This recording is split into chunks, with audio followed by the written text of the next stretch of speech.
Story की शुरुआत होते ही हम कहानी की हीरोइन जोई लुइस को देखते हैं, जो कि बहुत ही बड़ी गुंडी है, लेकिन कोई भी इसका ये राज नहीं जानता। जोई लुइस एक आदमी को अपने अंडर करवाती है एंड उसकी खूब पिटाई करवाती है। उसके पास जब वो आती है तो वो आदमी कहता है मुझे तुम्हारी डॉन से मिलना है, लेकिन जब वो देखता है कि डॉन कोई आदमी नहीं बल्कि एक डेलिकेट वुमन है तो वो हैरान हो जाता है और कहता है कि तुम लोग इस औरत के अंडर में काम करते हो।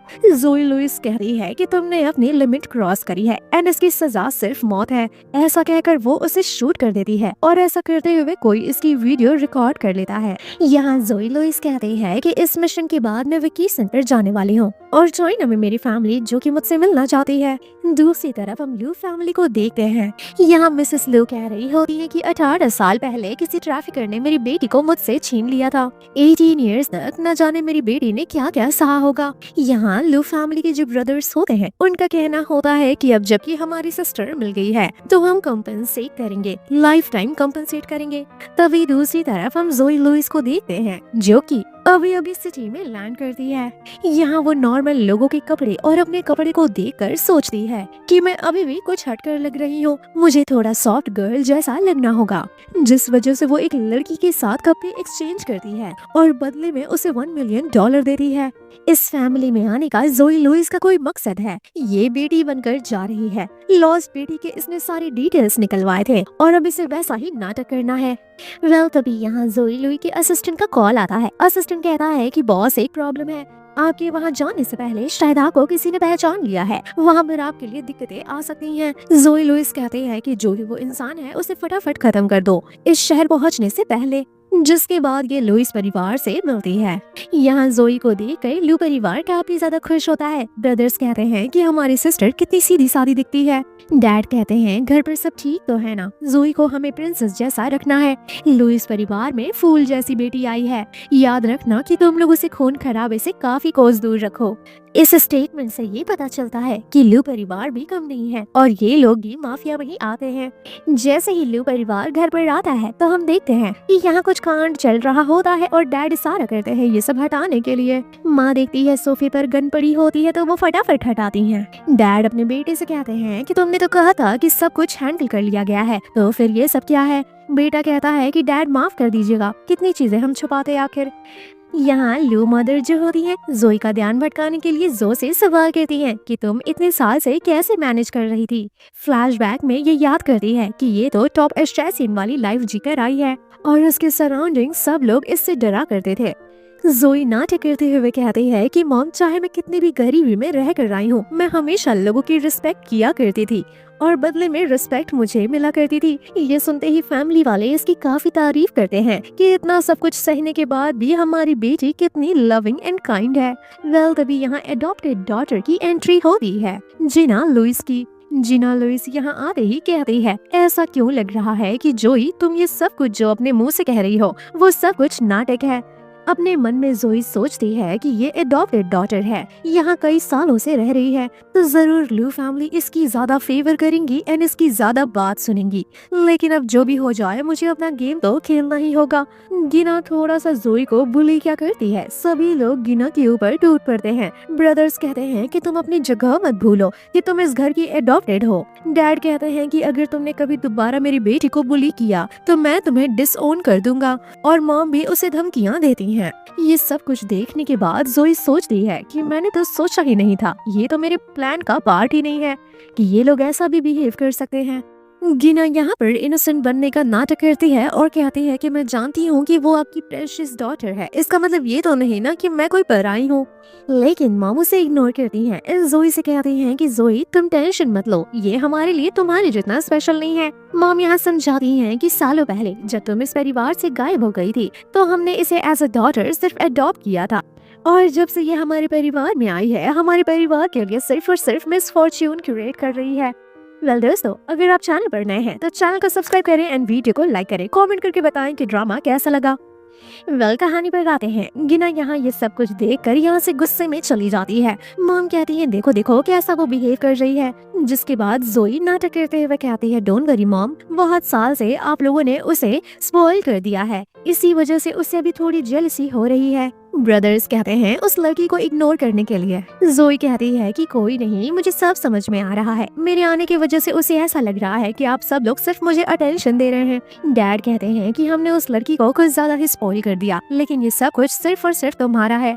मॉम कहती है वेल टॉपिक क्लोज करो, तुम्हें पता है मैं, तुम्हारे पापा एंड तुम्हारे ब्रदर सब लोगों ने मिलकर तुम्हारे लिए ढेर सारे गिफ्ट्स लाए हैं। जिसके बाद जोई का ब्रदर इसे रूम में लेकर आता है। रूम में टेडी बियर्स, पिंक कलर, ये सब कुछ देखकर जोई को अंदर ही अंदर काफी ज्यादा अजीब फील हो रहा होता है, क्योंकि ब्लैक कलर के अलावा इसे कुछ पसंद ही नहीं है।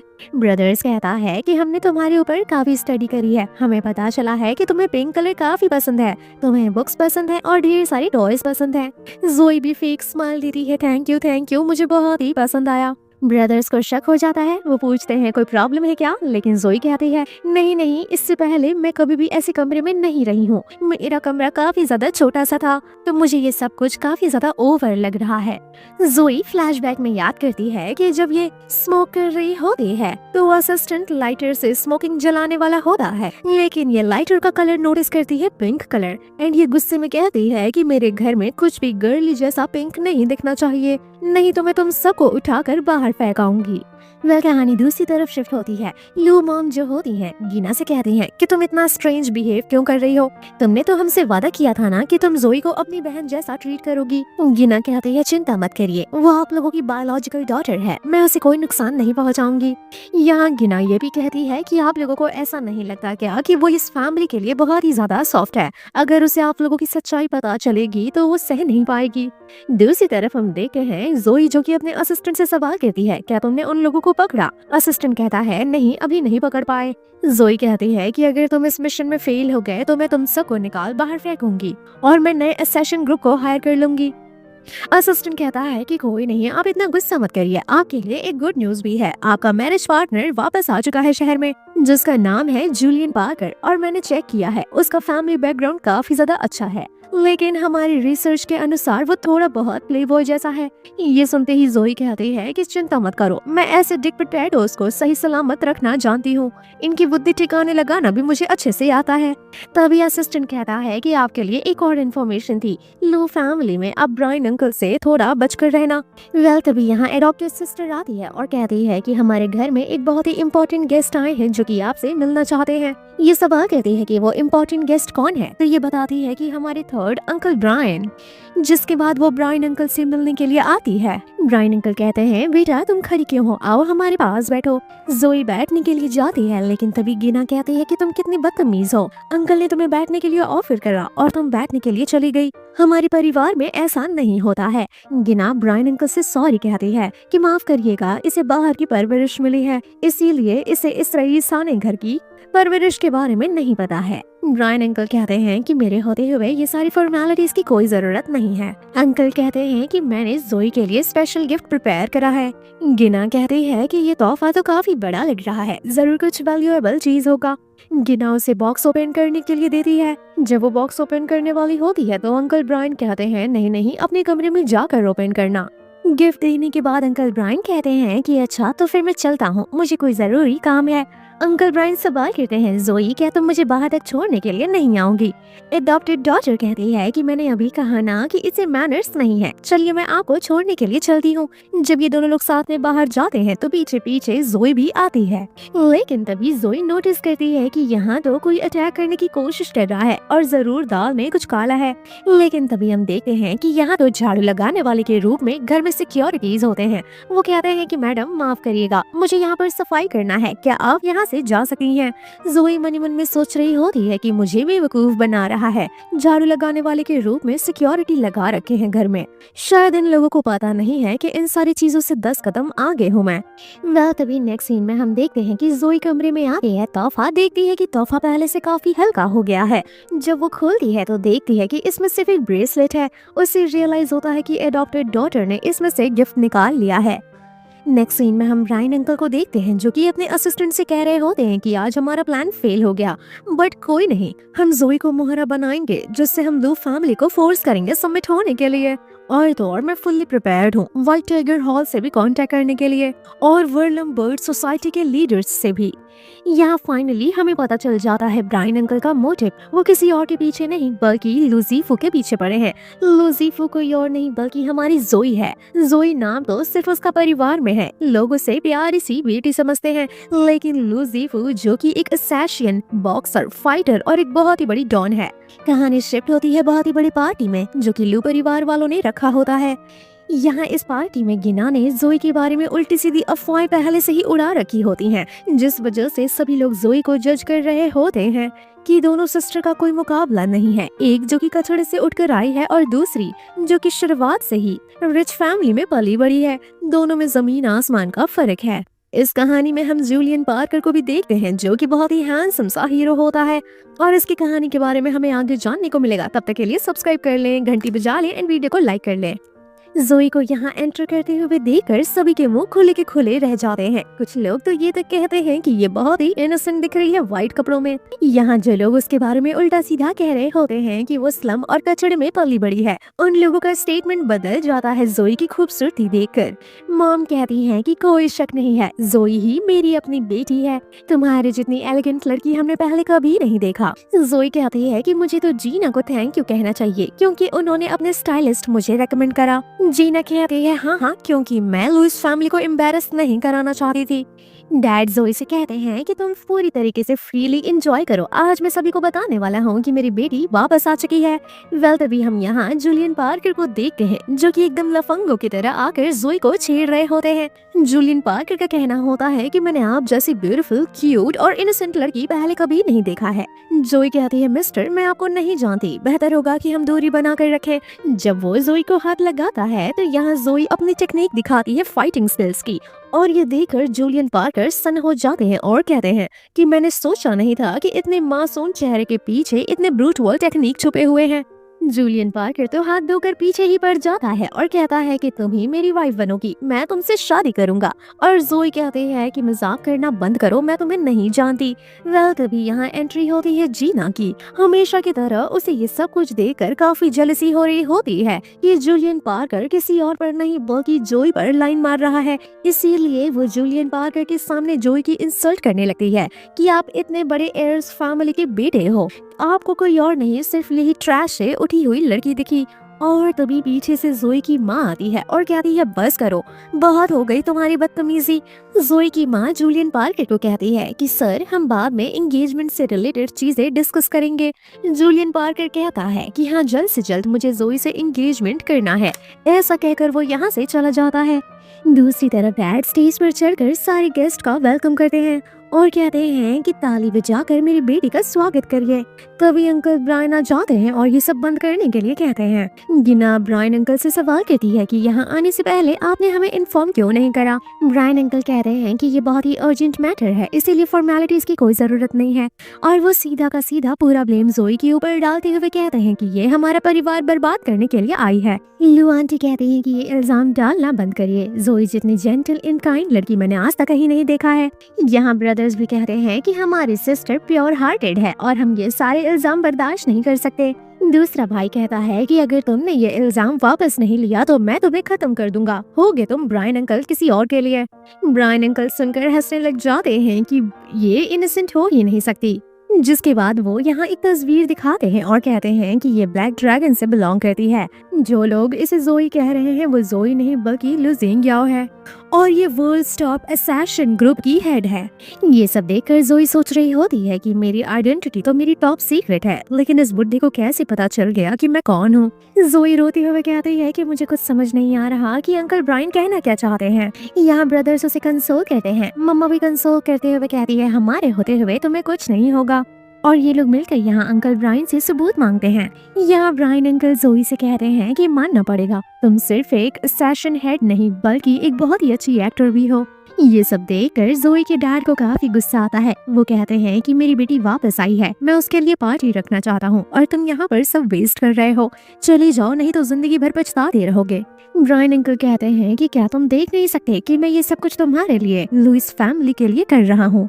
इस लड़की के चारों तरफ सिर्फ और सिर्फ दुश्मन ही दुश्मन है और इसकी लाइफ 24 आवर्स डेंजर में रहती है और अगर अभी तक हम लोग इसे नहीं पहचानते हैं तो हम न जाने कितने दुश्मनों से दोस्ती कर बैठेंगे, हमें खुद पता नहीं चलेगा। यहाँ एडॉप्टेड सिस्टर कहती है कि सिर्फ एक फोटो के जरिए आप ये प्रूव नहीं कर सकते कि मेरी सिस्टर असैसिन हेड है। ब्रायन अंकल कहते हैं कि ऑब्वियसली सिर्फ एक फोटो से मैं प्रूव नहीं कर सकता। एंड देन वो यहाँ विटनेस मंगाने के लिए कह रहे हैं। जिसके बाद हम अंकल ब्रायन की असिस्टेंट को देखते हैं कि वो एक आदमी को अंदर जाने के लिए कह रही होती है, लेकिन वो आदमी बहुत ही ज्यादा डर रहा होता है और कहता है कि तुम अभी जोई को नहीं जानती हो, मेरी हालत खराब हो रही है, मेरे जाने का बहुत ही ज्यादा डर लग रहा है। ये असिस्टेंट इसे धमकी देती है कि अगर तुम जोई के पास नहीं जाते हो तो तुम इधर से भी जिंदा नहीं बचोगे। और सबसे अच्छी बात यह है कि जोई के ऊपर 3 बिलियन का शर्त लगा है, जो भी उसकी जान लेगा उसे 3 बिलियन जितना तोहफा मिलेगा। तो क्यों ना तुम भी अटेम्प्ट करके देख लो, क्या पता तुम्हारी किस्मत बदल जाए। ये सब सुनकर ये लालच में आ जाता है, जिसके बाद ये यहाँ से जाता है। दूसरी तरफ हम देखते हैं जोई का असिस्टेंट जो कि जोई को कॉल कर रहा होता है और परेशान हो रहा होता है कि बॉस फोन क्यों नहीं उठा रही है। यहाँ असिस्टेंट को भी समझ में आ जाता है कि जरूर कोई ना कोई गड़बड़ है। एंड देन वो असिस्टेंट को कहता है चीजें देखने के लिए। दूसरी तरफ हम देखते हैं कि अंकल ब्रायन बताते हैं कि ब्लैक ड्रैगन लीडर का जो बेटा सेवियर है, उसने उस रात जोई लुइस का चेहरा देखा है, यानी कि टॉप असैसिन हेड का चेहरा देखा है। और तो और उसने वीडियो फोटोज भी बनाए हैं। जैसे ही वो यहाँ आता है सारे की सारी सच्चाई सामने आ जाएगी। यहाँ उसी इंसान की बात हो रही होती है जब हमने स्टोरी की शुरुआत में किसी को वीडियो रिकॉर्ड करते हुए देखा था, जोई लुइस की। यहाँ अंकल ब्रायन का कॉन्फिडेंट देखकर लू आंटी भी डर जाती हैं और सोचती हैं कि आखिर ये इतना कॉन्फिडेंट कैसे हो सकता है, कहीं ऐसा तो नहीं कि ये जो कह रहा है वो सब कुछ सच है। यहाँ जोई के मन में ये चल रहा होता है कि ये इंसान इतने मेरे पास खड़ा है, अगर मैं चाहूँ तो चुटकी बजाते इसे मार सकती हूँ, लेकिन अगर मेरी आइडेंटिटी रिवील हो गई तो लुइस फैमिली दिक्कत में आ जाएगी। तभी यहाँ लू आंटी अपने हस्बैंड से सवाल करती हैं कि अभी तक ये सेरेमनी स्टार्ट क्यों नहीं हुई। इन लोगों की वजह से हम इतनी बड़ी पार्टी बर्बाद नहीं कर सकते, हम सिर्फ यहाँ पर टाइम वेस्ट कर रहे हैं और अपनी बेटी को सिर्फ वेट करवा रहे हैं। ब्रायन अंकल कह रहे हैं कि तुम्हें थोड़ा सा भी समझ में आ रहा है कि तुम लोग क्या करने जा रहे हो। एक बार उस इंसान को आ जाने दो, जिसके बाद दूध का दूध और पानी का पानी हो जाएगा। जिसके बाद मम्मा कहती हैं कि अगर मेरी बेटी टॉप असैसिन हेड है भी तो तुम्हें क्या लगता है कि हमारी बेटी को सपोर्ट नहीं करेंगे, हम सब लोग उसे सपोर्ट करेंगे। और यहाँ सारे भाई भी बोलते हैं कि हम भी अपनी सिस्टर को सपोर्ट करेंगे अगर हमारी सिस्टर इतनी बड़ी असैसिन हेड है तो। अंकल ब्रायन कहते हैं कि तुम लोग अपने आप ही अपनी कब्र खोद रहे हो। जिसके बाद यहाँ मॉम डैड सेरेमनी स्टार्ट करते हैं और कसम खाते हैं अपनी बेटी का जिंदगी भर साथ निभाने के लिए बिना कोई रिग्रेट किए। ये सब देखते हुए अंकल ब्रायन कहते हैं कि तुम लुइस फैमिली के खिलाफ जा रहे हो। अंकल कहते हैं कि मैं लुइस फैमिली का हेड हूँ और जो मैंने कह दिया वो पत्थर की लकीर है। और तो और जोई के डैड अंकल ब्रायन को धमकी देते हैं कि तुम जो कुछ भी कर रहे हो तुम्हें बहुत ही बुरा पछतावा होने वाला है। अंकल यहाँ वाइन मंगाकर सभी लोगों को सेलिब्रेशन करने के लिए कहते हैं। यहाँ जोई अंकल ब्रायन को कहती है कि आप इतना ज्यादा कॉन्फिडेंट मत रहिए, क्योंकि आपके कॉन्फिडेंट को ओवर कॉन्फिडेंट कहते हैं और आप ये गेम जल्द ही हार जाएंगे। तभी दूसरी तरफ हम देखते हैं कि जोई के असिस्टेंट और उसके सारे लीडर्स मिलकर उस आदमी को पकड़ने के चक्कर में होते हैं, लेकिन उन्हें रियलाइज होता है कि वो लोग तो धोखा खा गए और वो शख्स तो किसी और गाड़ी में जा रहा है। तभी दूसरी तरफ हम देखते हैं कि सेवियर जल्द ही पार्टी में पहुंचने वाला होता है और उसकी कंडीशन खराब होती जा रही है। डर के मारे उसकी हालत खराब हो रही है। ये लोग ऑलमोस्ट पार्टी में पहुंचने ही वाले होते हैं कि तभी इनकी मुलाकात जोई के आदमियों से हो जाती है और यहाँ बहुत ही भयानक फाइट होती है। लेकिन इसी फाइट के दौरान सेवियर यहाँ से बचकर निकल जाता है पार्टी में जाने के लिए। लेकिन जैसे ही वो पार्टी में एंटर करता है जोई की सच्चाई बताने के लिए, तभी पीछे से आते हैं जूलियन पार्कर और एक ही बार में उसका खेल खत्म कर देते हैं। सभी लोग सवाल करते हैं पीछे क्या हो रहा है। जूलियन पार्कर कहता है कुछ नहीं, मेरे हाथों में वाइन गिर गया। जिसके बाद जूलियन पार्कर आता है और अंकल ब्रायन से कहता है कि सब लोगों का टाइम वेस्ट करना बंद करिए। जिसके बाद अंकल ब्रायन अपने लोगों को कॉल करते हैं, लेकिन जैसा कि हम देख पाते हैं कि यहाँ जोई लुइस की आदमी पूरे के पूरे अंकल ब्रायन के आदमियों को मजा चखा चुके होते हैं और उनकी असिस्टेंट अब इनके कब्जे में है। यहाँ एडॉप्टेड सिस्टर अंकल ब्रायन से कहती है कि आपने हमारा बहुत टाइम वेस्ट कर दिया है, आई थिंक अब आपको ये सब बंद करना चाहिए। मेरी सिस्टर पूरी तरीके से इनोसेंट है, आपके लगाए हुए गलत इल्जाम की वजह से हमारी फैमिली का नाम खराब हो रहा है। यहाँ जोई इनोसेंट बनते हुए कहती है कि अंकल ब्रायन मुझे माफ कर दीजिए, अभी अभी तो मैं इस परिवार में आई हूँ। अगर मुझसे कोई गलती हो गई हो और इसी वजह से आप मुझसे गुस्सा हो तो मैं आपसे माफी मांगना चाहूंगी। यहाँ अंकल ब्रायन के साथ आए हुए गुंडे अंकल ब्रायन को टारगेट करते हुए कहते हैं कि हम तुम्हारी बातों में आ गए, तुम्हारे झूठ में आकर हम यहाँ फंस गए, तुम्हारी वजह से हमारी इंसल्ट हो रही है। यहाँ जितने भी बड़े बड़े असैसिन आए हुए होते हैं अंकल ब्रायन के साथ, वो सभी लोग लुइस फैमिली से माफी मांगते हैं। यहाँ जो अंकल आंटी होते हैं यानी कि जोई लुइस के मम्मा एंड पापा, वो सभी लोग अंकल ब्रायन को यहाँ से निकलने के लिए कहते हैं। सब कुछ ठीक होने के बाद जूलियन पार्कर कहता है कि वेल सब कुछ ठीक हो गया है, चलो अपना मूड ठीक करने के लिए क्यों ना हम डांस करें। जिसके बाद जूलियन पार्कर कहता है कि मैं तो अपनी फ्यूचर ब्राइड के साथ डांस करूंगा, यानी कि जोई लुइस के साथ। जिसके बाद ये दोनों लोग साथ में डांस करना शुरू करते हैं। जूलियन पार्कर कहता है कि मिसेस, आपके डांस देखकर तो ऐसा नहीं लग रहा कि आप किसी मिडिल क्लास फैमिली से उठकर आई हैं। जोई कहती है कि ये सब कुछ मैंने खुद से सीखा है। जूलियन पार्कर कहता है कि तब तो आप काफी ज्यादा टैलेंटेड हैं। यहाँ जोई कहती है कि तुम्हारे से ब्लड की स्मेल क्यों आ रही है। जूलियन कहता है नहीं, ये तो सिर्फ रेड वाइन की स्मेल है। यहाँ इन दोनों को डांस करते हुए लुइस फैमिली के अंकल एंड आंटी इन दोनों को ग्रेस कर रहे होते हैं कि ये दोनों एक दूसरे के साथ काफी अच्छे लगते हैं।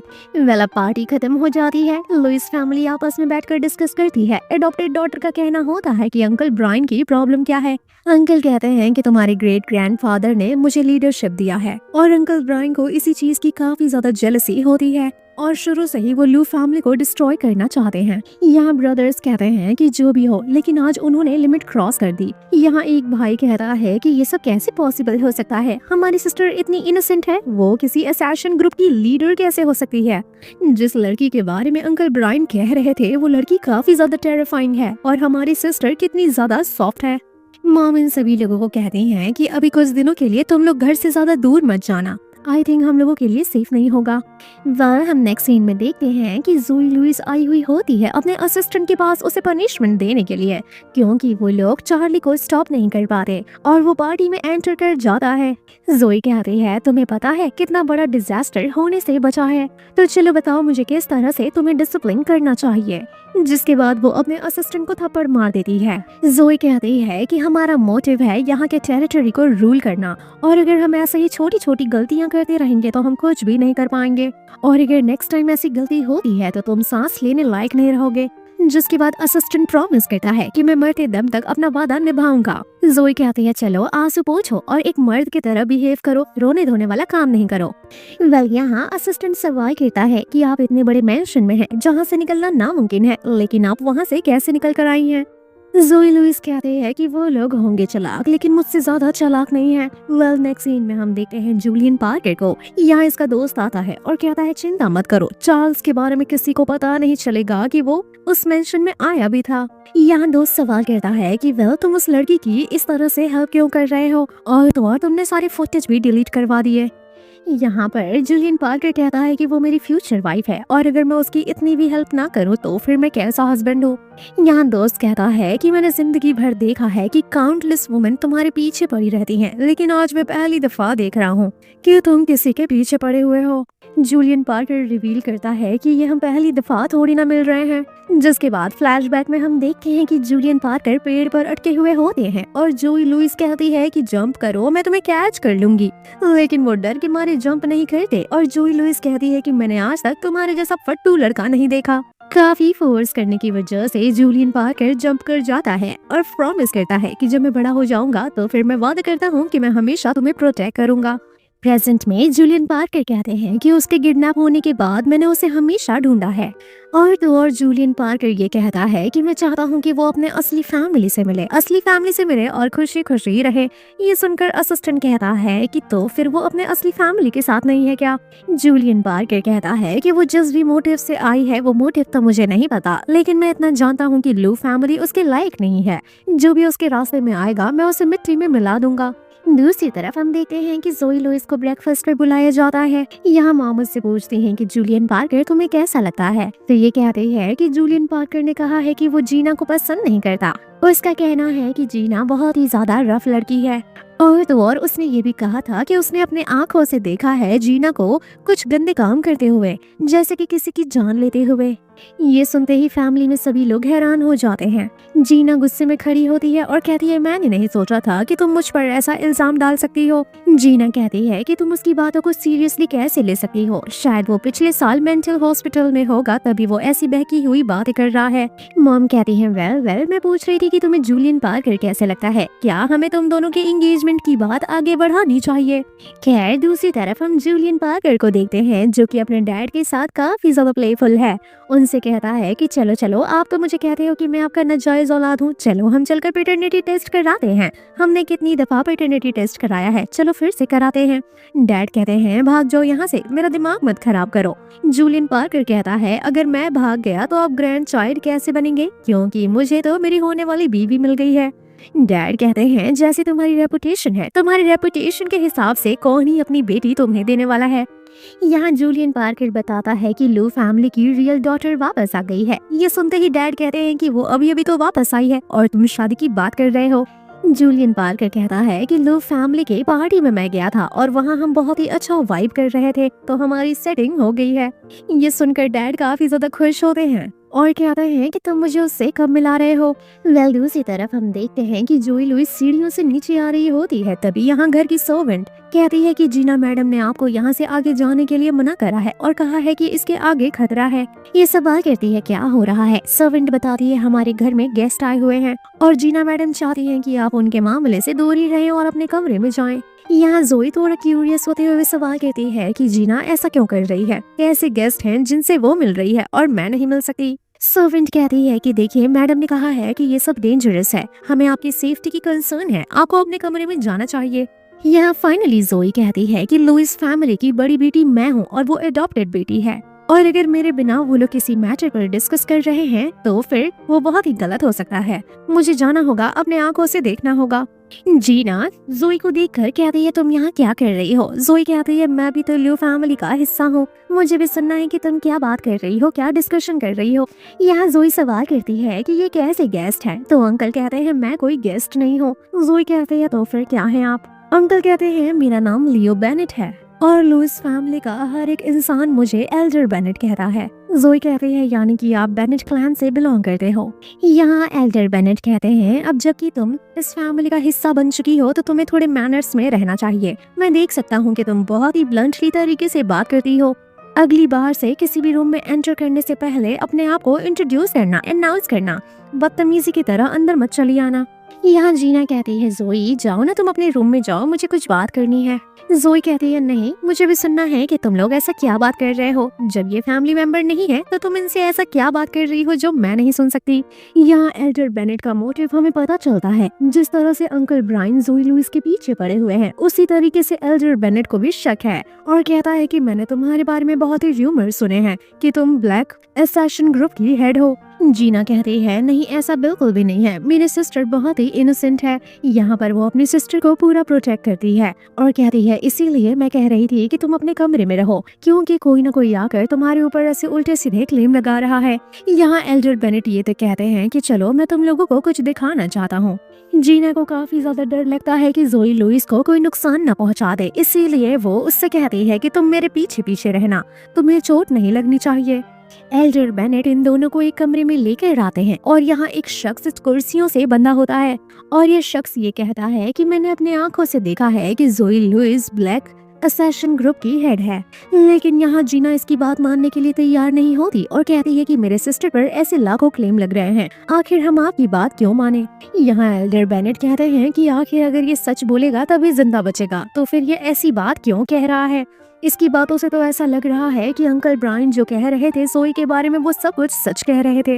ये सब देखकर जोई मनी मन में सोच रही होती है कि अंकल ब्रायन और ये बेनेट दोनों लोग एक दूसरे से मिले हुए हैं और ये लोग मुझे फंसाना चाहते हैं। यहाँ जोई सवाल करती है कि हम एक ट्रेटर के वर्ड पर कैसे ट्रस्ट कर सकते हैं। जीना तो सीधा का सीधा बोलती है कि मैं ये सब फालतू के कन्वर्सेशन में इन्वॉल्व नहीं होना चाहती, तुम हम लोगों का टाइम वेस्ट कर रहे हो यहाँ लाकर। यहाँ असिस्टेंट कहता है, यानी कि जोई के फैमिली का असिस्टेंट, कि हमें पहले इन्वेस्टिगेशन करना होगा, तभी हम आपकी बातों पर भरोसा कर सकते हैं और इस तरह से हम मैडम पर बिल्कुल भी शक नहीं कर सकते। तभी हमें न्यूज मिलती है कि यहाँ पर कुछ असैसिन वाले आए हैं इन पर अटैक करने के लिए, जिसके बाद जीना जो होती है अपनी सिस्टर को लेकर यहाँ से भागती है। और जब जोई को गोली मारने वाले होते हैं तो जीना वो गोली अपने ऊपर ले लेती है, जो कि बहुत हैरानी वाली बात होती है कि आखिर जीना जोई का जान क्यों बचाना चाहती है। या वो साइमन से कहती है उन सभी लोगों को पकड़ने के लिए, ताकि वो लोग जिंदा न बच के जा सके। और जोई सवाल करती है कि तुम तो मुझसे नफरत करती हो ना, तो फिर तुमने मेरी जान क्यों बचाई। लेकिन ये लड़की इसके सवालों का जवाब नहीं देती और कहती है कि तुम्हारी जान बचाना जरूरी था, क्योंकि फैमिली वाले तुमसे ज्यादा प्यार करते हैं। तभी वो शूट करने वाले आदमी को पकड़ कर ले आते हैं और बोलते हैं कि चलो बताओ किसने तुम्हें भेजा है। तभी यहाँ एल्डर बेनेट आते हैं और उस आदमी को गोली मारते हुए कहते हैं कि आखिर इसकी हिम्मत कैसे हुई जीना पर गोली चलाने की। जीना कहती है कि आपको गोली नहीं मारना चाहिए था, कम से कम हमें इस इंसान को हमारे मम्मी पापा के सामने पेश करना चाहिए था, लेकिन आपने पूरा का पूरा प्रूफ ही खत्म कर दिया। ये सब कहकर जीना अपनी सिस्टर को लेकर यहाँ से चली जाती है। यहाँ एल्डर बेनेट हैरान हो जाता है कि आखिर जीना ने अपने ऊपर वो गोली क्यों लिया, कहीं इन दोनों के बीच में अच्छा रिश्ता तो नहीं बन गया। नेक्स्ट सीन में हम देखते हैं कि फैमिली मेंबर वाले आते हैं और देखते हैं कि जीना को गोली लगी है। यहाँ जोई माफी मांगती है कि मेरी वजह से जीना को चोट लगा है, इसने मेरी जान बचाने के चक्कर में अपने ऊपर गोली ले ली। मॉम कहते हैं कि तुम अपने ऊपर ब्लेम नहीं डाल सकती, उसने ये सब कुछ अपने मर्जी से किया है। जीना कहती है कि इससे ये तो समझ में आ गया कि मुझसे कोई प्यार नहीं करता है, अगर मैं वहाँ मर तक जाती तो किसी को कोई फर्क नहीं पड़ता। मॉम कहती हैं कि जोई, बंदूक की आवाज सुनकर तुम्हारे तो हाथ पैर कांप गए होंगे, चलो चलो तुम रूम में आराम करो, इन सारे चपड़ों में मत पड़ो। जिसके बाद हम देखते हैं कि ये अपने कमरे में आती है और अपने असिस्टेंट को कॉल करके कहती है पता लगाओ ब्रायन के बारे में और तो और एल्डर बेनेट के बारे में भी, और उनके ग्रे एरिया ऑपरेशन पर भी फोकस करना। मुझे उनके हर एक वीकनेस के बारे में पता करना है ताकि मैं अच्छे से अटैक कर सकूं। दूसरी तरफ हम देखते हैं कि ब्रदर्स को काफी गुस्सा आ रहा होता है, क्योंकि एल्डर बेनेट ने इतनी बड़ी गलती की। पहले तो उसने ये गलती की कि किसी ट्रेटर के सामने जोई को लेकर गया, और दूसरी ये गलती कि जोई के सामने ही उसने किसी आदमी की जान ले ली। वह कहानी दूसरे दिन शिफ्ट होती है। लू फैमिली का असिस्टेंट आता है और यहाँ जीना से सवाल करता है कि मैं आपसे एक क्वेश्चन पूछना चाहता हूँ। मैं ये जानना चाहता हूँ कि आपने जोई की जान क्यों बचाई। इतनी बड़ी जोखिम में आप फंसी थी, इस चीज में आपकी जान भी जा सकती थी। तो यहाँ जीना कहती है कि मैं उसे लेकर इस घर से बाहर निकली थी, और अगर मैं उसे सेफली घर नहीं लेकर आती तो पूरी की पूरी मेरी रिस्पॉन्सिबिलिटी होती। इस टॉपिक पर बात करना बंद करते हैं। और तो और जीना असिस्टेंट को ऑर्डर देती है इन सारी चीजों के बारे में पता करने के लिए कि ये सब कौन प्लान कर रहा है। तभी घर की बटलर आती है और कहती है जीना मैम, यहाँ जूलियन पार्कर आए हैं आपसे मिलने के लिए। वो मना कर देती है, लेकिन मन मन में सोचती है कि सूरज आज दूसरी दशा से क्यों उगा है। दोबारा से आती है सर्वेंट, कहती है कि सर का कहना है अगर आप नहीं मिलेंगी तो वो जाकर जोई मैडम से मिल लेंगे।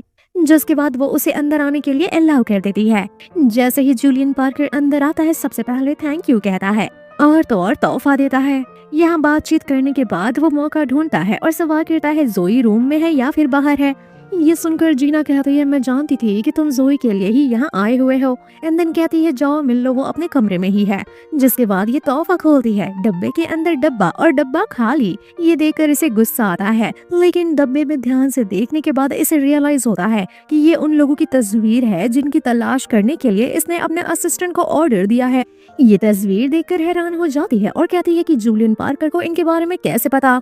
दूसरी तरफ हम अंकल ब्रायन को देखते हैं जो कि कह रहे होते हैं कि तुम्हारा प्लान तो पोपट हो गया, और इससे हमें पता चलता है कि ब्रायन अंकल और एल्डर बेनेट दोनों लोगों का प्लान है जोई को बर्बाद करने का। लेकिन फिर भी एल्डर बेनेट कहते हैं कि कोई चिंता वाली बात नहीं है, अभी भी मेरे पास बैकअप प्लान्स हैं। अंकल ब्रायन कहते हैं कि जोई को वो लोग गोल्डन चाइल्ड की तरह ट्रीट कर रहे हैं और वही उन लोगों की वीकनेस है। यहाँ एल्डर अंकल कहते हैं कि इन सब चीजों के बाद तो हम लोग एकदम दुश्मन ही बन गए हैं, अब हम दोनों उस फैमिली में किस मुंह से जाएंगे। वो लोग एक साथ मिल गए होंगे और हम दोनों के खिलाफ रिवेंज प्लॉट कर रहे होंगे। एल्डर बेनेट कहते हैं कि वेल अब हम दोनों दुश्मन बन ही गए हैं तो हम लोगों को खुले में लड़ाई करनी होगी।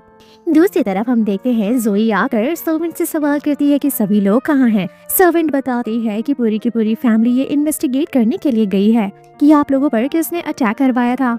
यहाँ जोई पूछती है कि मेरी सिस्टर कहाँ है। सर्वेंट बताती है कि यहाँ पर साइमन आया हुआ था। साइमन के जाने के बाद वो मैडम भी यहाँ से चली गई। जोई कहती है कि उसे अभी भी चोट लगा है, वो इंजर्ड है, तुमने उसे बाहर क्यों जाने दिया। सर्वेंट का कहना होता है कि मैडम बहुत ही ज्यादा जिद्दी हैं, कोई भी उन्हें रोक नहीं सकता। जोई ये भी सवाल करती है कि जूलियन पार्कर यहाँ क्या करने आया था। सर्वेंट बताती है कि वो मैडम के लिए गिफ्ट लेकर आया था। यहाँ जोई को सब समझ में आ जाता है कि जरूर इन लोगों का कोई अर्जेंट पर्सनल मैटर चल रहा है, लेकिन धीरे धीरे इसे रियलाइज होता है कि ये लोग तो किसी बहुत ही बुरे ट्रैप में फंस गए हैं। तभी यहाँ पर जोई के असिस्टेंट का कॉल आता है और वो बताता है कि आपकी सिस्टर को किडनैप कर लिया गया है। जिसके बाद हम देखते हैं कि सर्वेंट के सामने से जोई बंदूक लेकर निकलती है और सर्वेंट तो हैरान हो जाती है। दूसरी तरफ हम देखते हैं कि बेचारी जीना का बहुत ही बुरा हाल होता है। यहाँ इन दोनों ने मिलकर बेचारी लड़की को किडनैप कर लिया होता है। यहाँ जीना कह रही होती है कि तुम दोनों लोग अपना असली चेहरा क्यों नहीं दिखाते, क्योंकि तुम लोग एक नंबर के फट्टू हो। यहाँ ये दोनों अंकल मिलकर प्लान बनाते हैं कि हमारा काम होते ही हम जीना का भी खेल खत्म कर देंगे, क्योंकि इसकी जुबान कैची जैसी तेज है। अगर ये जिंदा बच गई तो फिर हमारी सीक्रेट रिवील हो जाएगी। यहाँ जो एल्डर बेनेट होते हैं वो जीना को समझाते हैं कि देखो, हमने तुम्हें देखा है बचपन से बड़ा होते हुए, और अब हम तुम्हें इस तरीके से दर्द दे रहे हैं तो हमें बिल्कुल अच्छा नहीं लग रहा। इसीलिए हमारे साथ कोऑपरेट करो, फिर उसके बाद हम तुम्हें छोड़ देंगे। और अगर तुम हमारे साथ कोऑपरेट नहीं करती हो तो तुम यहाँ पर मारी जाओगी। तो फिर क्या तुम्हें अच्छा लगेगा कि तुम्हारी सिस्टर अकेले ही लू फैमिली की प्रॉपर्टी इंजॉय करे।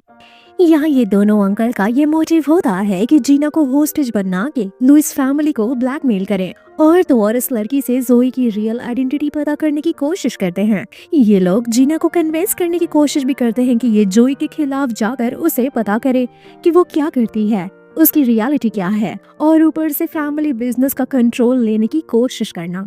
लेकिन जीना इन्हें यहाँ पर कुछ भी नहीं बताती। जीना बोलती है कि तुम्हारी औकात नहीं है लुइस फैमिली को टच करने की, और तो और ये भी टॉन्ट मारती है कि जोई तुम सबसे ज्यादा डेंजरस है, अभी तुम्हें पता नहीं है। तभी हम देखते हैं यहाँ पर जोई के आदमी आते हैं, यानी कि ब्लैक शिप। इन लोगों को देखकर सभी लोगों की हालत खराब हो जाती है। जीना को तो समझ ही नहीं आता कि ये लोग यहाँ पर क्यों आए हुए हैं। एक आदमी भागने की कोशिश करता है, लेकिन ये असिस्टेंट उसे भी मार देता है। और दूसरी तरफ ये ऑरेंज शर्ट वाला गुंडा जो कि सोचता है यहाँ पे सबसे बड़ी वीकनेस जीना है, अगर हम इसे मार देते हैं तो सब लोग हमारे कंट्रोल में आ जाएंगे। जैसे ही ये बंदूक उठाता है जीना की तरफ, तभी हम देखते हैं जोई की एंट्री होती है धमाकेदार, और वो आते ही गोली चलाती है और अपने सिस्टर जीना की जान बचाती है। जीना अपने सिस्टर को इस अवतार में देखकर तो हक्का बक्का हो जाती है। उसे बिलीव ही नहीं होता कि वो व्हाइट ड्रेस वाली इनोसेंट सिस्टर इसकी ही है। जोई आती है और अपनी जीना की जान बचाती है। कहती है कि तुम्हारे जख्म भरे नहीं थे कि तुम घर से बाहर निकल गई। अपने आप को लेकर तुम बिल्कुल भी रिस्पॉन्सिबल नहीं हो। जीना को तो बहुत ही ज्यादा रोना आता है कि उसकी सिस्टर इतनी ज्यादा रिस्पॉन्सिबल पर्सन है और इतनी स्ट्रॉन्ग बैडआस है। वो कहती है कि मैं अपने आंखों से देखना चाहती हूँ कि आप इन सभी को कैसे पनिशमेंट दोगे। जिसके बाद जोई अपनी सिस्टर जीना को अपना जैकेट पहनाती है और बैठकर एंजॉय करने के लिए कहती है। जिन हाथों से उसने जीना की तरफ बंदूक चलाया था, उन्हीं हाथों को वो कुचलना शुरू कर देती है। बेचारा भीख मांगता है कि प्लीज मुझे छोड़ दो। वो ये तक कहता है कि मैं दोनों अंकल को डिस्ट्रॉय कर दूंगा, ब्रायन अंकल और ऊपर से एल्डर बेनेट को। यहाँ जोई कहती है कि तुम्हें कोई जरूरत नहीं है ये सब करने की, वैसे भी तुम्हारा एक हाथ जख्मी है, उन लोगों को मैं अकेले ही हैंडल कर लूंगी। यहाँ उस बंदे की मौत हो जाती है। जोई कहती है ये तो डर के मारे ही मर गया। यहाँ हम जीना को देखते हैं जो कि जोई की ये पर्सनालिटी देखकर एकदम बच्चों जैसा बिहेव करती है और कहती है कि मुझे तो पता ही नहीं था कि मेरी सिस्टर इतनी बड़ी सुपरमैन है। जिसके बाद वो कहती है कि आज के बाद मैं हर एक इंसान से बदला लूंगी जिसने मुझे रुलाया है, क्योंकि मेरी सिस्टर तो बहुत ही बड़ी डॉन है। सिस्टर जीना को गोद में उठाती है एंड देन उसे हॉस्पिटल ले जाती है। ये दोनों लोग यहाँ पर डील कर लेते हैं इस बात को सीक्रेट रखने का। जिसके बाद हम देखते हैं कि जोई आती है घर पर। मम्मी पापा सवाल करते हैं कि जीना कहाँ है, और हम देखते हैं कि ये लोग वापस से पहले की तरह नाटक करते हैं। जोई जो कि इनोसेंट चाइल्ड बनने की नाटक करती है, और जीना जो कि ये प्रिटेंड करती है कि आज वो यहाँ पर किडनैप हुई थी, उसकी बहुत ही बुरी कंडीशन हुई है। यहाँ जोई अपनी फैमिली को बताती है कि उस दौरान ये वहाँ से कैसे तैसे करके अपनी जान बचाकर भागी है। यहाँ डैड सवाल कहते हैं कि व्हाइट टाइगर गैंग तुम्हें क्यों टारगेट करेंगे। यहाँ जीना कहती है कि मॉम डैड मुझे बहुत ही ज्यादा डर लग रहा है, आज मैं अपनी सिस्टर के साथ सोना चाहूंगी। जिसके बाद हम देखते हैं कि ये दोनों लोग सेम कमरे में सोते हैं और यहाँ जीना बच्चों जैसा बिहेव करते हुए कहती है कि तुम अब मुझे हमेशा हर चीज से प्रोटेक्ट करोगी ना, कहीं तुम मुझे रात में मार तो नहीं दोगी ना। सिस्टर कहती है कि मुझसे डरना बंद करो और मैं तुम्हें हमेशा प्रोटेक्ट करूंगी। यहाँ जीना सवाल करती है कि पहले तुम ये बताओ कि तुम उस बंदे से शादी नहीं करोगी ना, वो जूलियन पार्कर से, क्योंकि वो एक नंबर का लफंगा लगता है, वो तुम्हारे लायक बिल्कुल भी नहीं लगता। जोई कहती है डोंट वरी, मैं उससे शादी नहीं करूंगी। जीना भी कहती है थैंक गॉड, मुझे तो लगा था कि तुम उसके चक्कर में फंस गई हो। यहाँ जीना सवाल कहती है क्या पहले तुम्हारा कोई रिलेशनशिप था। जोई कहती है नहीं, कभी मेरा कोई रिलेशनशिप नहीं रहा है। जीना कहती है तो फिर कोई क्रश। तो फिर ये फ्लैशबैक में याद करती है एक बंदा जो कि मास्क लगाया हुआ होता है, इनके बीच में खट्टी मीठी सी फाइट होती है जिस दौरान जोई उसकी तरफ अट्रैक्ट हो जाती है और उसके बाद ये लोग कभी भी नहीं मिले। फाइट देखकर हमें समझ में आता है कि मास्क के पीछे जूलियन पार्कर है और इस मास्क के पीछे हमारी जोई है। ये सब सुनने के बाद यहाँ जीना कहती है तुम इतनी सुंदर हो, आज नहीं तो कल तुम्हें कोई बहुत ही हैंडसम प्रिंसेस मिल जाएगा, लेकिन फिर भी तुम मेरी नंबर 1 चॉइस रहोगी और मैं तुम्हारी। नेक्स्ट मॉर्निंग हम देखते हैं कि डैड टेबल पर कह रहे होते हैं कि हमें जल्द से जल्द ब्रायन एंड लियो को ठिकाने लगाना होगा। तभी डैड कहते हैं जोई से, जोई तुम इतनी ज्यादा मासूम हो, तुम्हें हमारी बातें समझ में आती है या नहीं। जोई कहती है हाँ डैड मैं सब समझती हूँ। इसके बाद ये लोग आते हैं जीना को चेक करने के लिए और कहता है भाई कि यहाँ से हट भी जाओ, ये मेरी सिस्टर का रूम है। लेकिन जीना कहते हैं कि ये मेरी भी सिस्टर का रूम है, इतना बड़ा कंफर्टेबल बेड है, तुम्हें क्या प्रॉब्लम है। तभी दूसरी तरफ हम देखते हैं कि जोई को असिस्टेंट कॉल आता है। यहाँ जोई को असिस्टेंट के थ्रू ये न्यूज मिलता है कि ब्रायन और लियो यहाँ से अभी बाहर चले गए हैं। जोई भी हैरान हो जाती है कि ये लोग तो कुछ जल्दी ही पीछा छुड़ा कर भाग गए, लेकिन फिर भी उन पर नजर रखने के लिए कहती है और कहती है कि याद रखना, नजर रखना है, उनकी जान नहीं लेना है, मुझे उनके साथ बहुत ही बुरा करना है, डर के मारे उनकी जिंदगी बर्बाद कर देनी है और मौत से भी बुरी मौत देनी है। तभी यहाँ पर आता है असिस्टेंट और कहता है कि जूलियन यहाँ आपसे मिलने के लिए आया है और उन्हें ये भी पता है कि जोई को बहुत ही चोट लगी है कल के इंसिडेंट के द्वारा। ये हैरान हो जाती है कि हमारे फैमिली को छोड़कर ये बात किसी को नहीं पता, तो फिर उसे ये सीक्रेट कैसे पता चला। यहाँ ब्रायन को देखते हैं हम कि वो फ्लावर लेकर खड़ा होता है और कहता है बहुत दिनों बाद दिख रही हो। यहाँ जूलियन पार्कर तो जोई के साथ फ्लर्ट ही करने लग जाता है और कहता है कि तुम मेरा नाम लेकर पुकार सकती हो, आप कहने की कोई जरूरत नहीं है। यहाँ जोई सवाल करती है कि पहले ये बताओ कि तुम्हें कैसे पता कि वो इंजर्ड है और कल कोई इंसिडेंट हुआ है। तो यहाँ जूलियन पार्कर हक्का बक्का रह जाते हैं कि ये कैसे छोटे मोटे बातों पर ध्यान देती है और वो जवाब नहीं दे पा रहे होते। अब जोई सवाल करती है कि ये छोड़िए, आप ये बताइए कि आपने मेरे सिस्टर को जो तोहफा दिया था वो कहाँ से लाया था आपने। जूलियन पार्कर कहते हैं कि मैं नान सिटी में बहुत ही सालों से रह रहा हूँ और ये तो नॉर्मल बात है कि मेरे थोड़े बड़े बड़े कनेक्शंस हैं। जोई कहते हैं ये छोड़िए, आप ये बताइए कि आप मिलने क्यों आए हैं। तो जूलियन पार्कर कहता है कि मैं मिलने भी आया हूँ और माफी भी मांगने आया हूँ, क्योंकि मैंने जो भी इन्फॉर्मेशन दिया था वो इन्फॉर्मेशन गलत था और उसी रॉन्ग इन्फॉर्मेशन की वजह से अंकल ब्रायन और एल्डर ब्रिटन ये दोनों लोग किडनैपिंग में कामयाब हो गए। जोई कहती थी जो होना था वो हो गया, अभी हम इस टॉपिक पर बात नहीं करते हैं। जोई ये कहती है कि मेरी सिस्टर इंजर्ड है और वो गेस्ट से नहीं मिल सकती, आप यहाँ से जा सकते हैं।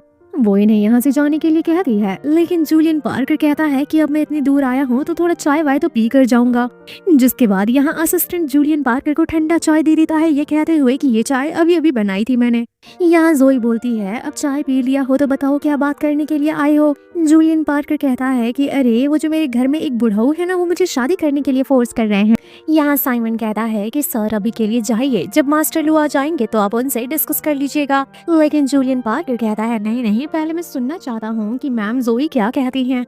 ये सुनते ही जोई कहती है कि जब मेरे घर वाले आएंगे तो मैं उन्हें कहूंगी कि वो तुम्हारे घर जाकर एंगेजमेंट तोड़ दे। ये सुनते ही बेचारे जूलियन पार्कर तो हैरान हो जाते हैं।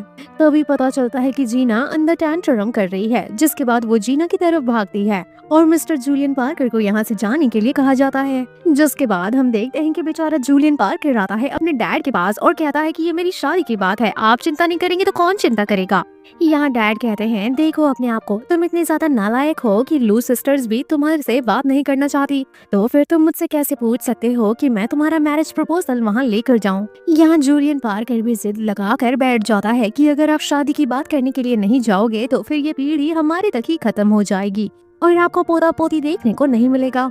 डैड कहते हैं कि हाँ मैं तो नहीं जाने वाला शादी की बात करने के लिए, लेकिन दोबारा से मिस्टर पार्कर कहते हैं कि ठीक है आप कहीं मत जाइए, लेकिन अगर लू फैमिली यहाँ आती है एंगेजमेंट तोड़ने के लिए तो आप मना कर दीजिएगा।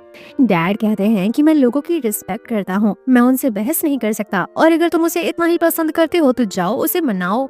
डैड पूछते हैं, वेल तुम उसे कितने साल से जानते हो? तो यहाँ पर पार्कर कहता है कि मैं उसे बहुत सालों से जानता हूँ और आपको पता है मैं वापस इस शहर में सिर्फ उसी के लिए आया हूँ। यहाँ मिस्टर पार्कर धमकी देते हुए चले जाते हैं कि अगर आप अपनी सल्तनत देखनी चाहते हो तो फिर आपको मेरी हेल्प करनी पड़ेगी, नहीं तो ये पीढ़ी खत्म हो जाएगी और ये प्रॉपर्टी भी कोई और ले जाएगा।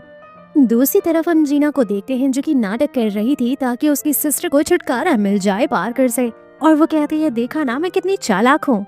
वेल तभी यहाँ पर लू फैमिली आती है। यहाँ जोई लू फैमिली में सभी को बताती है कि वो लोग यहाँ से चले गए हैं, बहुत ही दूर जा चुके हैं सभी लोगों से रिश्ता नाता तोड़ ताड़ के।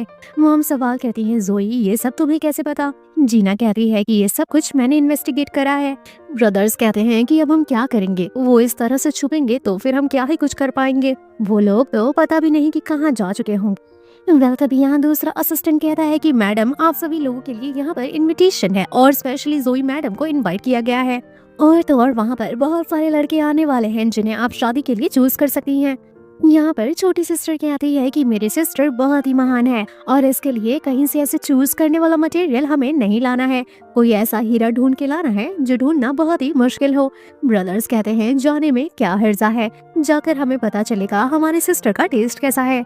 वेल हम शाम के वक्त देखते हैं कि यहाँ जीना साइमन को बुलाती है और कहती है कि अगर जोई कोई भी तरह का ऑर्डर देती है तो बिना कोई क्वेश्चन किए आप उनके ऑर्डर्स को फॉलो करेंगे, लेकिन अभी मुझसे सवाल करने की जरूरत नहीं है कि मैं ये ऐसा क्यों कह रही हूँ, टाइम के हिसाब से तुम्हें खुद अपने आप सब पता चल जाएगा।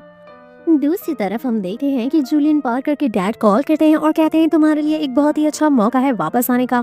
जूलियन पार्कर कहता है, मैं इतनी आसानी से नहीं आने वाला, आपने मुझे निकाला था ना। डैड कहते हैं कि शॉन फैमिली में बहुत ही बड़ी पार्टी है। जूलियन कहता है, मुझे क्या लेना देना। डैड कहते हैं, उस पार्टी में लू फैमिली की दोनों बेटियां आ रही हैं और ये अच्छा मौका है वहाँ पर तुम्हें उसे इम्प्रेस करने का। ये सुनते ही जूलियन कहता है कि चलो अब तो मौका मिल गया। नेक्स्ट सीन में हम ग्रैंडमा शॉ को देखते हैं जो कि जोई को देखकर हैरान होती हैं और कहती हैं, तुम बिल्कुल अपनी माँ पर गई हो। उसी पार्टी एंजॉय करने के लिए कहती हैं, जिसके बाद हम देखते हैं कि ये अपनी ब्रदर के साथ पार्टी में आती है, लेकिन नोटिस करती है कि यहाँ आसपास सभी लोग जीना से रिलेटेड गॉसिपिंग कर रहे होते हैं कि अभी अभी वो फिलहाल में बहुत ही बड़े फाइट में इंजर्ड हुई है। तो हमें क्या लगता है कि वो इतनी आसानी से बच जाएगी, बड़ी असैसियन लीडर्स उसे मार डालेंगे। लेकिन तभी यहाँ पर जोई का ब्रदर गुस्सा करता है, लेकिन जोई उसे समझाती है कि उन्हें गॉसिपिंग करने दो, उनके गॉसिपिंग से हमारा कोई नुकसान नहीं होने वाला। यहाँ पर हम दो लड़कों को देखते हैं जो कि आपस में बात कर रहे होते हैं कि यहाँ लुइस फैमिली की बेटी आने वाली है और हमारी मम्मा ने कहकर भेजा है कि हम उससे अच्छा खासा कोऑपरेशन करें, पूरी कोशिश करें उसे इम्प्रेस करने की। जिसके बाद वो दोनों लड़के आते हैं, जोई को इंट्रोड्यूस करते हैं और तो और उसमें फुल चांस मारते हैं, उसे इम्प्रेस करने की पूरी कोशिश करते हैं। भाई बताता है कि ये शॉ फैमिली से है एलिजिबल बैचलर, हमें तो ऐसा लगता है कि ये तुमसे भी उम्र में छोटे हैं, लेकिन ये दोनों काफी रिच एंड पावरफुल हैं। अगर तुम्हें थोड़ा सा भी इंटरेस्ट होगा तो तुम मुझे बता देना। वेल तभी यहाँ एंट्री होती है यंग मास्टर पार्कर की। पार्कर को तो सभी लोग प्ले बॉय का किंग कहते हैं। यहाँ पार्कर आते ही कहता है कि लास्ट टाइम हम अच्छे से बात नहीं कर पाए थे, एंड देन हाथ पकड़कर सबके सामने से उसे भगा कर ले जाता है। ये देखकर यहाँ दोनों लड़के जो होते हैं कहते हैं कि अब वो लड़की हमारे हाथ नहीं आने वाली क्योंकि मिस्टर पार्कर उसके पीछे पड़े हैं।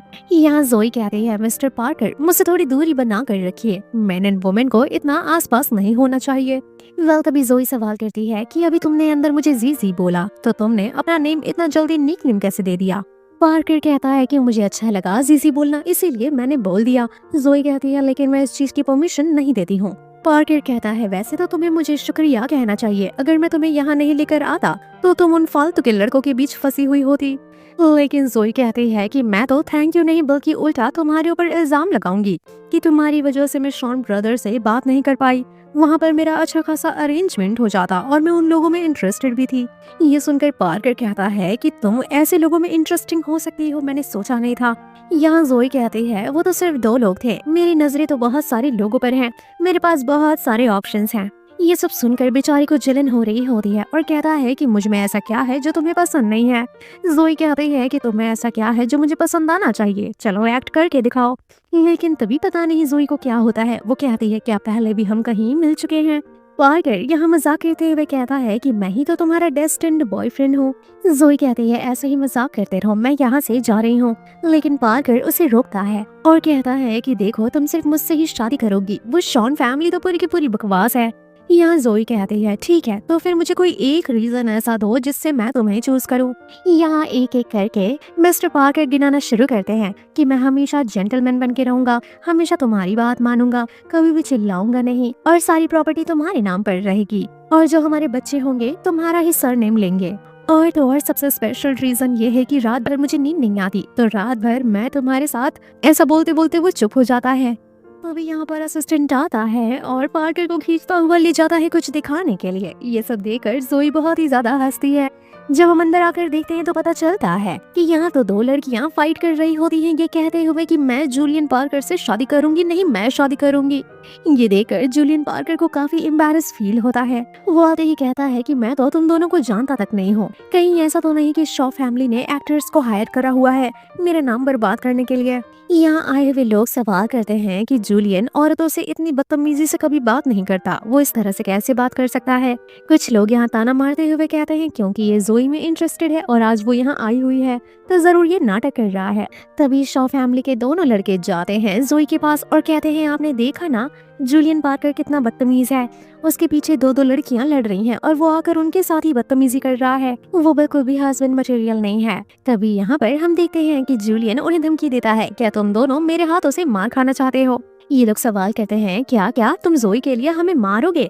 जूलियन गार्ड्स बुलाता है और इन दोनों लड़कियों को यहाँ से धक्के मारकर निकलवाता है, लेकिन फिर देखता है कि अब जोई कहाँ चली गई। वो शॉ लोगों से सवाल करता है कि यहाँ पर जोई थी वो कहाँ चली गई। मिस्टर शॉ कहते हैं वो तो जा चुकी है गुस्से में, जिसके बाद वो भी पीछे पीछे जाता है।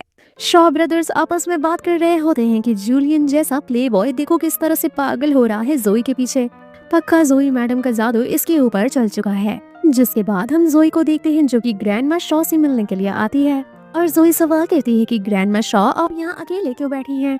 ग्रैंडमा कहती हैं कि ये गैदरिंग में तो जवान लोग अलाउ हैं, मुझ जैसी बुढ़िया क्या करेगी, उन लोगों को वहाँ पार्टी में मजे करने दो। ग्रैंडमा कहती हैं लेकिन तुम पार्टी छोड़कर यहाँ क्या कर रही हो, कहीं ऐसा तो नहीं कि मेरे ग्रैंडसन ने तुम्हें परेशान करा है। जोई कहती है नहीं नहीं ऐसा कुछ भी नहीं है, वो लोग तो कुछ ज्यादा ही ओवरली एंथुसियास्टिक हो रहे हैं, इसीलिए मुझे थोड़ा सांस लेने के लिए बाहर आना पड़ा, क्योंकि इतना ज्यादा अटेंशन मुझे पसंद नहीं है। ग्रैंडमा भी कहती हैं तब तो बहुत ही अच्छी टाइमिंग है, चलो हम लोग बैठकर थोड़ा बातचीत करते हैं। लेकिन तभी अचानक से पीछे से कोई आ जाता है जोई के ऊपर अटैक करने के लिए और जोई शातिर होती है, वो फटाफट चीते जैसे चाल चलती है और उस आदमी को मार गिराती है। उसका ये अटैक देखकर आए हुए 2 गुंडे भी यहाँ से भाग जाते हैं। हमें पता चलता है ये अटैक जोई के लिए नहीं बल्कि ग्रैंडमा शॉ के लिए था। ग्रैंडमा कहती हैं अगर तुम यहाँ नहीं होती तो फिर आज मैं जिंदा नहीं होती। जोई कहती है ग्रैंडमा शांत हो जाइए, सब कुछ हैंडल हो गया है और सब कुछ कंट्रोल के अंदर है। यहाँ इन्वेस्टिगेशन स्टार्ट होने से पहले जोई कहती है मुझे यहाँ से जाना होगा और जो भी हुआ है वो हमारे ही बीच रहेगा। ऐसा कहकर वो यहाँ से निकल जाती है, लेकिन जब वो अंदर पार्टी में आती है तो यहाँ पर भी कोई सीन क्रिएट हो चुका होता है और यहाँ शॉन ब्रदर्स इसके ऊपर इल्जाम लगा रहे होते हैं कि ये सब कुछ इसकी वजह से हो रहा है। तभी जोई का ब्रदर आता है और सवाल करता है कि सिस्टर क्या तुम ठीक हो। यहाँ कुछ लड़कियां ताना मारती हैं जोई को, क्या ये सब कुछ तुम्हारे से फेमिलियर है। जोई कहती है मैं इन लोगों को कैसे जानूंगी। तभी यहाँ पर जो बंदा घुटनों तले बैठा होता है कहता है कि जोई सच्चाई सबको पता चल चुकी है, चलो अब भी एक्सेप्ट कर लो। जोई सवाल करती है तुम कौन हो। ये बंदा कहता है कि तुम इस तरह से पीठ नहीं दिखा सकती, तुम्हें एक्सेप्ट करना होगा कि तुम मुझे जानती हो। कहता है कि हम दोनों साथ बड़े हुए हैं, वो भी कचड़े में। तुम्हें क्या लगता है कि तुम लोग इस फैमिली में वापस आने के बाद मुझे भूल जाओगी और हम लोगों को पीछे छोड़ दोगी। जिसके बाद जोई मनी मन में सोचती है जो फेक आईडी मैंने क्रिएट करा है उसका कुछ लोग इस्तेमाल करके इस परिवार के अंदर आने की कोशिश कर रहे हैं। यहाँ ये बंदा एक और झूठ बोलता है कि ये सब कुछ आज जो भी मैं कर रहा हूँ तुम्हारे ही कहने पर कर रहा हूँ। यहाँ जोई का भाई सवाल करता है क्या तुम इसे जानती हो? जोई कहती है नहीं मैं इसे नहीं जानती। शॉन ब्रदर कहते हैं कि देखो हम जानते हैं कि तुम स्लम एरिया में पली बड़ी हो तो तुम इस तरह से मुकर नहीं सकती। कुछ लोग तो ये तक कहते हैं कि थोड़ा मेकअप कर लेने से और महंगे कपड़े पहन लेने से इंसान रिच नहीं बन जाता, अभी भी ये अंदर से उसी स्लम एरिया से बिलोंग करती है। कुछ लड़कियां इसका मजाक उड़ाती हैं कि तुम तो गटर में पली बड़ी हो और तुम यहाँ आकर नोबल होने का नाटक कर रही हो। जोई मनी मन में सोच रही होती है कि ये सब कुछ जो भी करवा रहा है वो मेरी रेपुटेशन रुइन करने की कोशिश कर रहा है। लेकिन तभी वो लड़की जो मुँह चला रही थी, जोई का ब्रदर उसे थप्पड़ मारता है और कहता है कि तुम्हारी हिम्मत कैसे हुई लुइस परिवार की डॉटर को ऐसा बोलने की। यहाँ जोई अपना गेम खेलना शुरू करती है और कहती है कि तुम कह रहे थे कि तुम मुझे बचपन से जानते हो, हम दोनों साथ में ही स्लम एरिया में पले बड़े हैं और मैंने ही आज तुम्हें शॉ फैमिली में बुलाया है, यही तुम्हारा कहना है ना? ये बंदा कहता है कि हाँ हाँ मैं यही तो कह रहा हूँ। जोई कहती है यहाँ आए हुए सभी लोग जानते हैं कि आज मेरा पहला दिन है शॉ फैमिली में और मुझे खुद ही नहीं पता इस घर के बारे में कि कौन सा रूम किधर है और तिजोरी किधर है। यहाँ आए हुए लोग कहते हैं जोई जो कह रही है उसकी बातों में तो सेंस है, लेकिन तभी ये कहता है कि अभी अभी तुम मैडम शॉ से मिलने गई थी ना, मैडम शॉ अब जिंदा नहीं है। तुम लोगों को बिलीव नहीं है तो जाकर चेक कर लो, मैडम को मारने वाली कोई और नहीं बल्कि जोई है। ये सब सुनकर यहाँ पर लोग काफी ज्यादा हैरान हो जाते हैं। जोई कहती है कि इतना ज्यादा कंफर्म होकर कैसे बोल सकती हो कि मैडम शॉ बिल्कुल ठीक नहीं है? तुम ये एक्सेप्ट क्यों नहीं कर लेते कि ये सब कुछ तुम्हारा ही प्लान था मुझे फ्रेम करने का? यहाँ जोई का जो ब्रदर होता है वो कहता है बातें करना बंद करो, प्रूव करो कि ये सब कुछ सच है। लेकिन तभी यहाँ पर ग्रैंडमा शॉ आ जाती है और कहती है कि इसने मेरे बारे में उल्टा सीधा कहा। ग्रैंडमा शॉ को जिंदा देखकर यहाँ ये गुंडा हैरान हो जाता है क्योंकि इसे लग रहा था कि शायद उनका खेल खत्म हो चुका है। यहाँ ग्रैंडमा कहती हैं देखो मैं ज्यादा फालतू की बातें नहीं करूंगी, मुझे सिर्फ सच्चाई जानना है कि तुम्हें यहाँ पर किसने भेजा है। वो भी सवाल करता है अगर मैंने सच्चाई बता दिया तो क्या आप मुझे छोड़ देंगी? ग्रैंडमा कहती है मैं वादा करती हूँ। लेकिन तभी ग्रैंडमा के ऊपर दोबारा अटैक होता है और वो बंदा पकड़ा जाता है क्योंकि ग्रैंडमा को जोई बचा लेती है। वेल तभी हम यहाँ देखते हैं कि यहाँ जूलियन पार्कर आ जाते हैं। इन दोनों गुंडों को कहते हैं कि तुम्हें जो भी करना था करना चाहिए था, लेकिन तुम्हें जोई का नाम बदनाम नहीं करना चाहिए था, मेरी जोई को ऑफेंड नहीं करना चाहिए था। जूलियन कहता है कि अब मैं आ गया हूँ तो अब मैं एविडेंस प्रेजेंट करूंगा कि किसने क्या किया है। सीसीटीवी फुटेज वो यहाँ दिखाता है और कहता है कि second master shows brother in law in सारी चीजों में इन्वॉल्व थे। शॉज ब्रदर इन लॉ ये सब देखकर हैरान हो जाते हैं कि उनकी रियलिटी तो एक्सपोज हो गई। ये देखते ही ग्रैंडमा तुरंत उसे थप्पड़ मारती है और कहती है मैंने सोचा भी नहीं था कि तुम मेरे पीठ में खंजर भोंकोगे। ये कहता है कि नहीं नहीं आपको गलतफहमी हुई है, ये लोग मुझे फंसाना चाहते हैं। यहाँ शॉ ब्रदर इन लॉ कहता है कि हमें और भी एविडेंस चाहिए होगा क्योंकि ये लोग मुझे फंसा रहे हैं। ग्रैंडमा कहती हैं कि इससे बड़ा एविडेंस क्या हो सकता है, लेकिन अगर फिर भी तुम कह रहे हो तो मैं इंतजार करती हूँ और जैसे ही मुझे कोई एविडेंस मिलता है मैं तुम्हें हमेशा के लिए शॉ फैमिली से निकाल फेंकूंगी। जिसके बाद ग्रैंडमा आए हुए सभी गेस्ट लोगों से माफी मांगती हैं उन्हें डिस्टर्ब होने के लिए। जोई कहती है ग्रैंडमा का मैटर तो सेटल हो गया, मेरा मैटर कौन सेटल करेगा? जिसके बाद ये जूलियन पार्कर से मांगती है चाकू और वो चाकू ले जाकर सीधा उस इंसान के गले पर रखती है जो इसके ऊपर उल्टे सीधे इल्जाम लगा रहा था। सवाल करती है सच बताओ नहीं तो जिंदा नहीं बचोगे। उसे मजाक लग रहा होता है लेकिन ये चाकू उसके गर्दन में घुसा देती है। इन दिन जाती है दोबारा दूसरा चाकू मांगती है जूलियन से। जूलियन भी हैरान होता है कि इसे कैसे पता मेरे जैकेट में दो दो चाकू हैं। वो दोबारा चाकू मारने वाली होती है लेकिन अब तक वो सच्चाई बताना शुरू करता है। लेकिन जोई अपने ब्रदर से कहती है इसे यहाँ से ले जाओ और पूछो क्या सच्चाई है। इसके जाने के बाद जोई यहाँ पर और बच्चे लोगों से सवाल करती है कि कौन मेरे बारे में उल्टी सीधी बातें कर रहा था। सभी लोग कहते हैं कि नहीं नहीं हम तो कुछ भी नहीं बोल रहे थे। वो लड़की तो उल्टा अपने आप को थप्पड़ मारने लगती है और कहती है मैं पागल हूँ, मैं स्लम से बिलोंग करती हूँ, मैं सुंदर नहीं हूँ, मेरे पास पैसे नहीं है। जूलियन कहता है कि जोई तो काफी ज्यादा स्ट्रिक्ट है, मैं तो इसे बहुत ही मासूम समझता था। जूलियन जाता है जोई को छोड़ने के लिए लेकिन जोई का भाई बोलता है तुम्हें दिखाई नहीं दे रहा कि मैं अपनी बहन के साथ जा रहा हूँ। जूलियन कहता है भैया थोड़ा 1 मिनट देना ना, जोई मैडम से बात करना है। एंड देन ये कहता है क्या तुम आज नाइट आउल लीडर से मिलना चाहोगी? जोई कहती है तुम्हें कैसे पता? जूलियन कहता है साउथ सिटी में कोई भी ऐसा नहीं है जो मुझसे छुप सकता है। कल 8 बजे हैचिंग होटल VIP सूट में।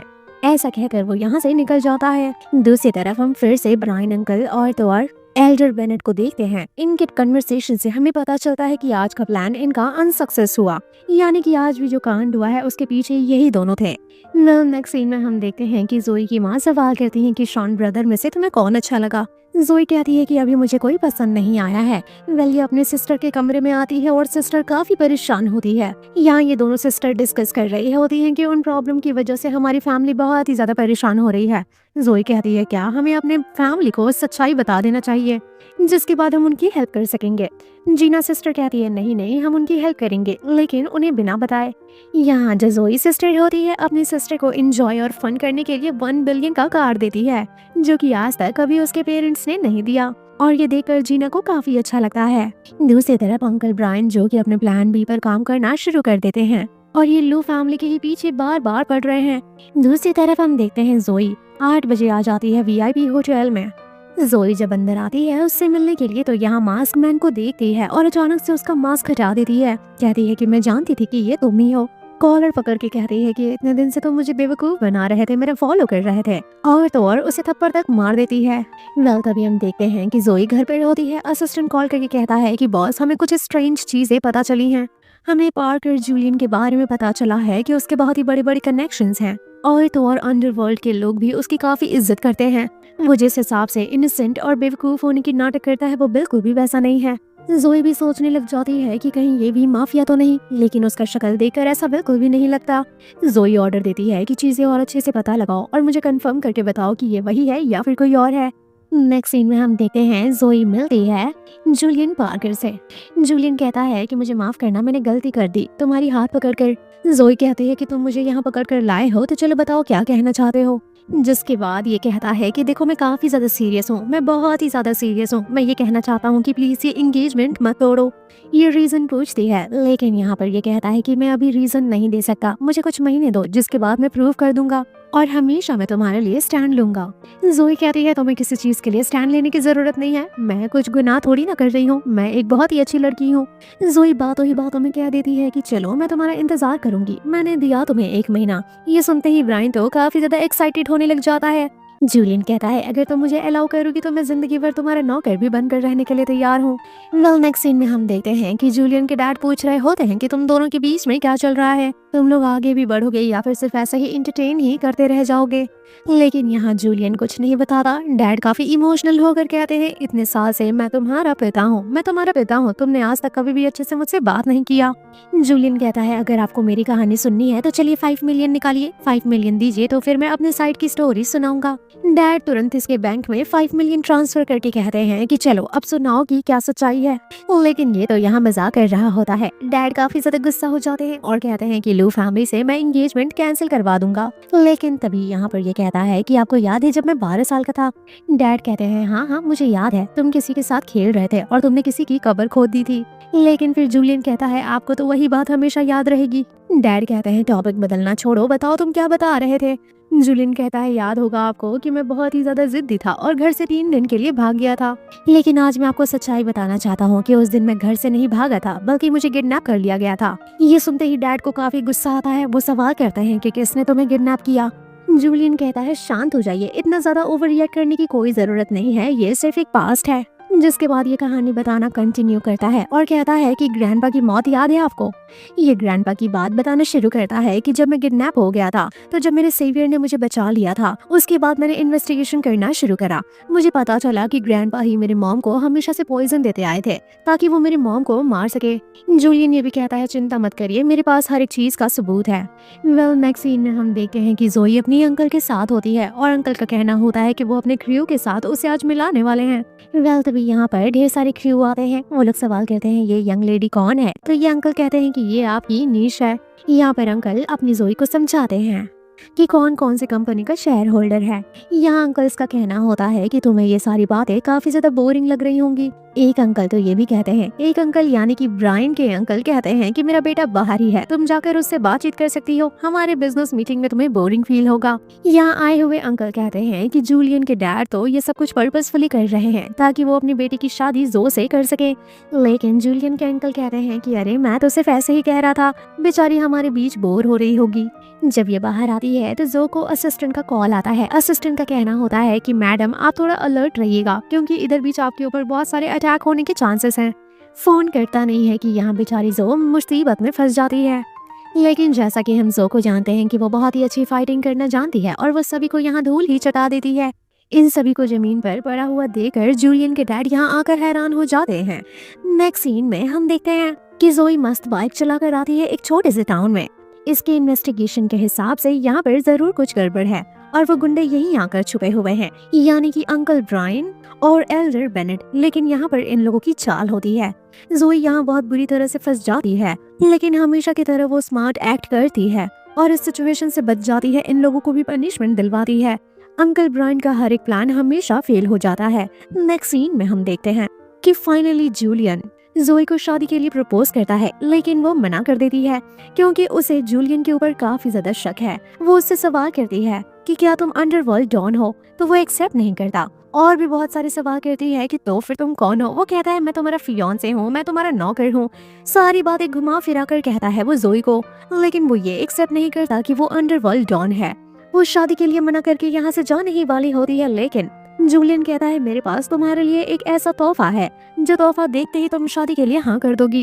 एंड देन हम देखते हैं कि एल्डर बेनेट और तो और अंकल ब्रायन यहाँ पर होते हैं और वो किसके कब्जे में होते हैं? जूलियन पार्कर के कब्जे में। ये देखकर ये समझ जाती है कि इसका होने वाला हस्बैंड बहुत ही पावरफुल पर्सन है, लेकिन फिर भी जोई कहती है वेल तुमने तोहफा तो अच्छा दिया है, लेकिन मुझसे शादी करने के लिए तुम्हें मेरे घर आना होगा एंड मुझे कन्विंस करना होगा घुटनों पर बैठकर। ऐसा कहकर वो क्यूट से स्माइल देती है और इसी के साथ कहानी की एंडिंग हो जाती है। तो ड्रामा कैसा लगा कमेंट करके बताएं एंड चैनल को सब्सक्राइब करें। वीडियो पसंद आए तो वीडियो को लाइक करें। So thank you for watching. हम मिलते हैं नेक्स्ट वीडियो में, तब तक के लिए टेक केयर, बाय बाय।